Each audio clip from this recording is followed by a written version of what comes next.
Sonic Underground Episode 12, The Last Resort. That's the name of a Adventures of Sonic episode. Are they gonna have the title mean the same thing? This should have been the title of the finale. Sonia wipes away dust and gets cobwebs in her hair and asks why Robotnik would hide something important in a place with cobwebs. And Sonic says that this place probably has a trap because only they would come here, so he's being smart by knowing that. They see something orange, which clearly doesn't have Dingo's face on it at all and looks like a normal closet. And then after Manic twists a knob to try to open the safe, Dingo's face does appear on the safe. I guess he can choose when to show his face on it at any time. That was a bit of a cheat. Sleet and his robots challenge the heroes, and Sonic runs around the safe for a while. And thanks to wind magic, I guess, Dingo is thrown upwards into Sleet, dazing him. Manic sends some rolling things to trip up robots, and Sonic spin dashes the robots apart. So they're weak enough that he can simply spin dash them. Okay, these robots lost basically all credibility then when facing Sonic. Why is he running from them anymore? They get into a vehicle to escape, and some robots shoot lasers at him, so he barrels the vehicle right through them, making them explode. We see a nice sunlit canyon with Sonia saying they're lost in the desert. Sonic is confident because he's just driving to get away from Sleet, and Sonia asks why guys don't admit when they're lost. I was expecting that as a joke with Sonic, and then Sonia outright asked the question, so it was making that joke and it wasn't just a Sonic thing. They come across a peaceful town that's called Lake Valley Resort. Sonic kisses Sonia's hand, saying he's very pleased to meet her. Is he sucking up to her, or does he know who she is? Does he treat every guest to the village this way? It would have made more sense if he knew she was the princess. Not many travelers come through the wasteland. What brings you to our valley? Well, we were just kicking some SWAT. Oh, yeah, we're kicking back. Sonic tells Manic smartly to not blab about the resistance until he knows whose side they're on. Robotnik doesn't control the place yet, apparently, and someone says that Robotnik will never attack this town because it's hidden away in a valley and is insignificant, and Sonic lampshades that if it's a free place, Robotnik cares about it. I'm really suspicious of how nice this guy is to them. It reminds me of what I never had when I was a kid. It was funny that Manic said this place reminds him of what he never had as a kid. He has a sense of humor. Oh, the game is given away immediately because Stripes calls Robotnik and tells him that two strangers showed up. Wait, he saw 3 people. Is he lying to cover for them when he doesn't know who they are? Or does he? And he says he doesn't know if they're rebels, and he's told that he has to roboticize them if they are rebels. Wouldn't he recognize them on sight?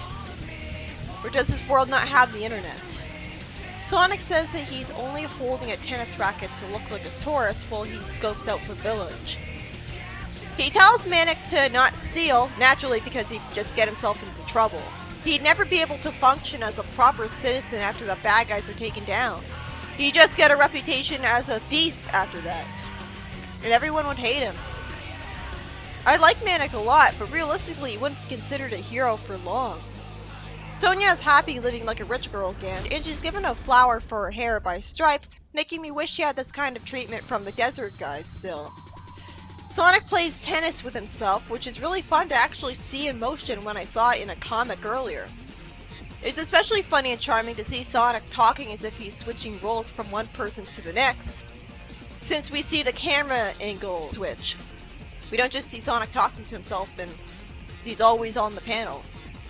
If this was Adventures of Sonic, he'd wear a different outfit every time he switched roles, making me wonder how he got that outfit. And I really hate how stupid it was. Manic predictably steals something, but since the shopkeeper is so creepily calm and relaxed, he offers him some free food. That's unrealistic. But when Manic says he's part of the Resistance, it turns out the people of his town think the Resistance turned Mobius into a wasteland, with a vast supply of pollution. And if they let Robotnik have his way, things will be happier. Robotnik has evil black and red eyes! Those idiots! Why the hell do they think that Robotnik would give himself evil eyes if he doesn't want to scare people like a monster. Idiots! Sonic saves Manic and lampshades the whole situation. It is interesting that Robotnik was able to manipulate a town of people against the heroes, though. But it was too easy. Stripe says that you can only fight Robotnik by making a deal with him. Sonya says that anyone who does so is a coward, and he says he's only trying to save his home. So he is kind of being a hero. Again, mature writing. It makes sense that some people would react to Robotnik like this. He storms off, and a song comes out of complete nowhere, blindsiding me when we didn't even see the heroes get their instruments out first.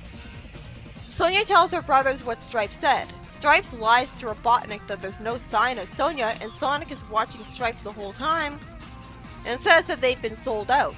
That's all he says, since it should be obvious to him that Stripes is covering for Sonya like he just did. Unless I'm honestly supposed to believe he didn't know it was the world-famous Princess Sonya on site, since she's a pink hedgehog with siblings looking like the children of Queen Elena. I can understand that maybe this world doesn't have the internet because Robotnik took it over and doesn't give people rights, but people should know what the royalty of a country look like. Then again, I'm not sure we would all know what the royalty of other countries would look like. Can you bring to mind the look of the Queen of England? Sonya doesn't want to believe Sonic about Stripes, saying that Sonic never liked Stripes. I'm not afraid. I'm only trying to save my home. And Stripes says he has no other way to keep the valley safe than to tell Robotnik about Sonic and Manic. But he covered for Sonya, even though he had an argument. He says the Resistance will never defeat Robotnik. Ouch, he's right. That just makes him look right. And Sleet shows up out of nowhere, knowing Sonya is here, and says to roboticize everyone in the valley and get rid of all the nature. Why would he want that? I don't understand. He's not Robotnik. Sleet says Robotnik doesn't need Stripes now that he has the hedgehogs nearby, and Sonic spin dashes some robots and gets into his vehicle with his siblings. Sonya wants to help the town, and Sonic says he's just picking up a little speed, rather than driving away from them. I hope he doesn't make the truck spin dash, like in Adventures of Sonic. Stripes is led towards a roboticizer, and then the vehicle of the heroes stops, and the heroes use their medallion summoned instruments. Sonya shoots the roboticizer with her laser keyboard, and lampshades that she only saved Stripes because she's nice. Stripes tells the villagers that the rebels are trying to save their valley. So the villagers heroically pick up food to throw at the robots, who have lasers by the way. That looks like it should be really ineffective, and somehow they manage to hit each other with the lasers instead of destroying the villagers. A fruit stand is destroyed, so much for that guy's livelihood, and Sonic jumps onto something to make it explode. Manic drums the head of a robot, and I guess the drumsticks were magical since that somehow made the robot spark and explode. Manic lampshading it doesn't make sense. He should have said that the drumsticks were magical. Then Sonic spin dashes Sleet to send him into the water. Suddenly, it turns out Sonic was standing on a transformed dingo as a container, but Sonic immediately sends him into the water with him.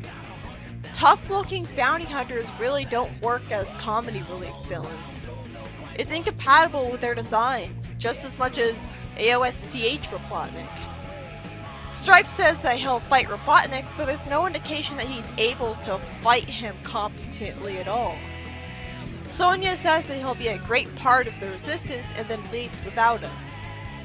At least the crowd of people like the heroes now, but he's not going to do anything important ever again, so who cares? This episode was about the heroes going to a suspiciously peaceful town, and fortunately I'm not supposed to believe that Robotnik doesn't care to take over this place, because Stripes made a deal with him that he'd tell him where the heroes are if they show up. I guess he only trusted him out of desperation, but the very idea that the villagers would think Robotnik is good and the rebels are the one ruining Mobius is ridiculous. I think that whole plot point could have been removed from the story and nothing would have been lost. We didn't need to see people turn on Manic. They should have turned on him for stealing.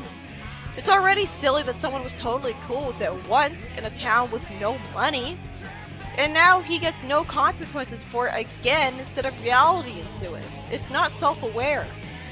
I understand that Stripes was just desperate, but no way the villagers should have thought Robotnik the Tyrant was a good guy. He'd obviously be in much more of a position of power with access to materials and the ability to order factories to be made to pollute the world, than some ragtag rebels. I like that there were consequences to Stripe's betrayal because Sonic and Sonia were mad at him, with Sonia lampshading the fact that she saved him. And Stripes got karma because he was almost roboticized. It was kind of inspiring seeing the villagers stand up to robots, but the robots look way too intimidating for it to make sense that they just stand there and be pelted by tomatoes, instead of shooting lasers at everyone. And I could only be so proud of the villagers because I still hate them for being gullible morons turning out the heroes so easily. Them being brainwashed would make more sense, but if Robotnik could brainwash people, he'd still roboticize because he prefers robots to organic life, never mind. It might still be something he'd do to save on metal though, if it's easier and he can do it while he's waiting to roboticize people. I don't see how this town is a resort. The last resort was a resort. It was a holiday getaway with sports in it. So the title makes no sense.